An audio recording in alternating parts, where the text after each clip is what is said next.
Hello student, today we will start a new chapter, chapter 1, cell from 10th class.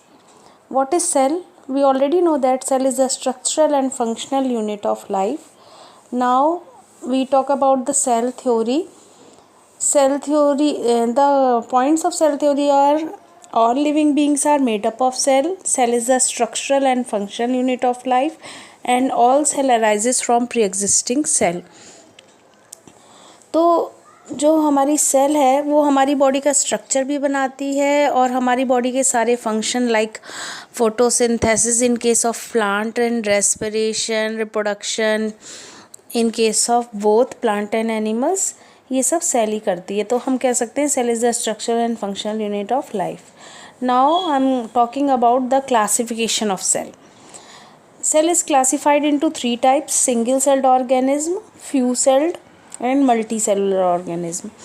So single-celled organism are made up from a single cell. For example, bacteria, yeast cell, they are formed by a single cell. All functions are performed by a single cell only. For example, respiration, excretion.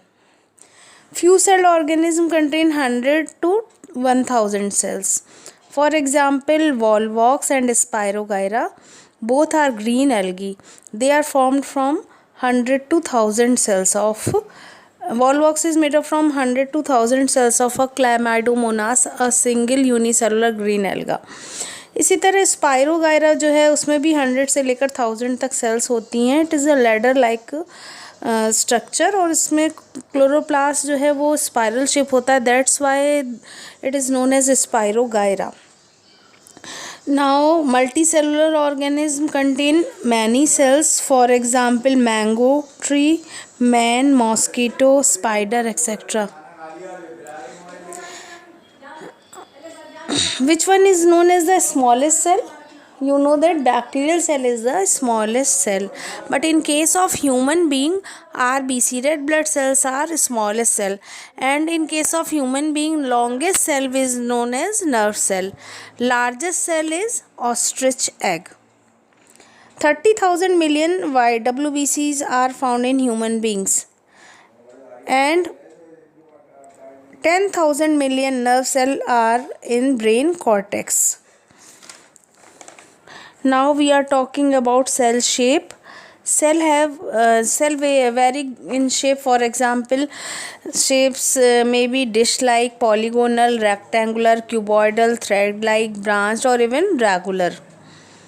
Human RBCs are circular and biconcave.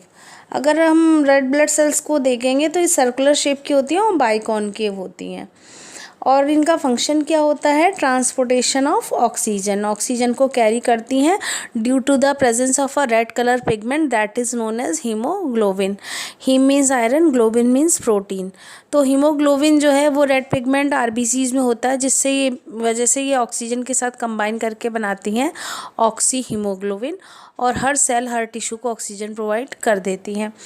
और अगर हम WBC की बात करें तो WBC की कोई shape नहीं होती, means they are amoeboid in shape. और WBCs की शेप कुछ नहीं होती, इसलिए आराम से किसी भी कैपिलरी से फाइट कर पास आउट होकर निकल जाती हैं, स्क्वीज आउट होकर. That is known as diapedesis.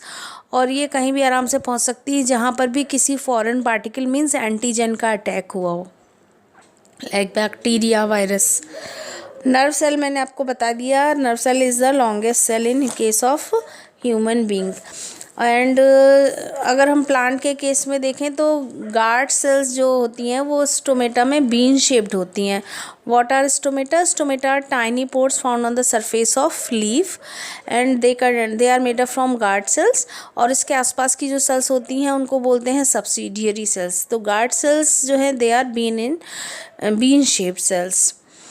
अब सेल का जो मेन पार्ट है अगर हम देखें तो सेल जो है मेनली क्लासिफाइड इनटू 3 पार्ट्स.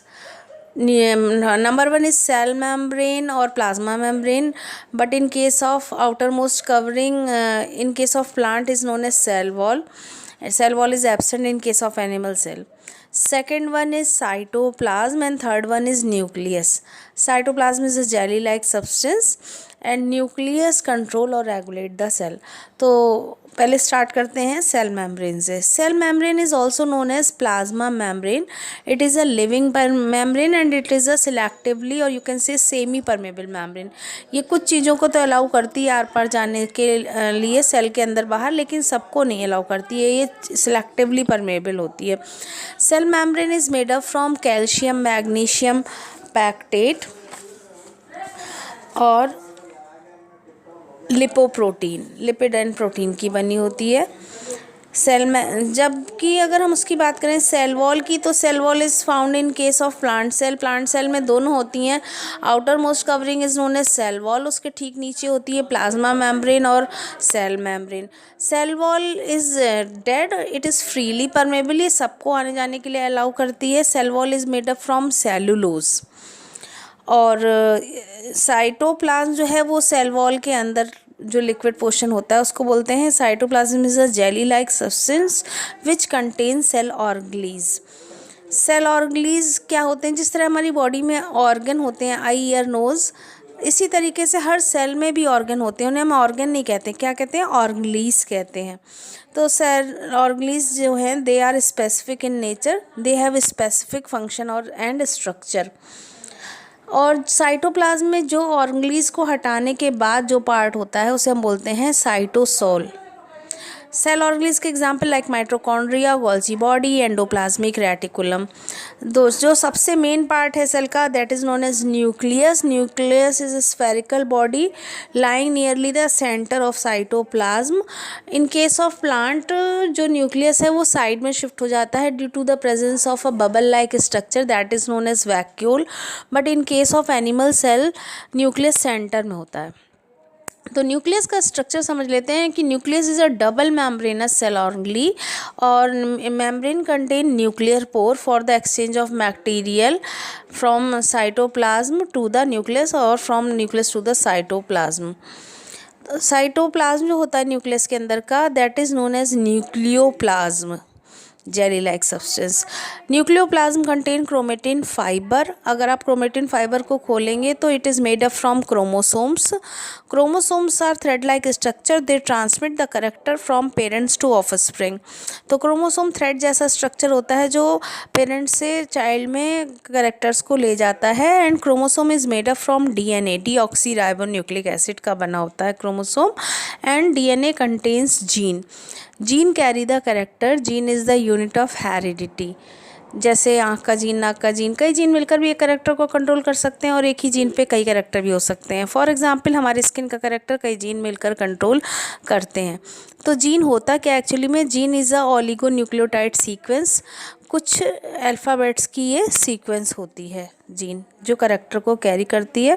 और हेरिडिटी हम जानते ही हैं is the branch of science which deals with transmission of character from parents to offspring. तो जेनेटिक्स है वो, ठीक है ना।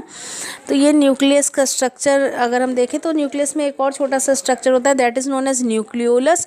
Nucleolus contain RNA, ribonucleic acid, जिसका फंक्शन होता है प्रोटीन सिंथेसिस करना। तो what is the function of nucleus? Nucleus regulate और control the cell, it contains hereditary information and parents से करेक्टर्स को ये क्रोमोसोम के थ्रू ले जाता है। उम्मीद करती हूँ आपको ये पसंद आया होगा, ठीक है। कोई डाउट हो तो आप पूछ सकते हैं।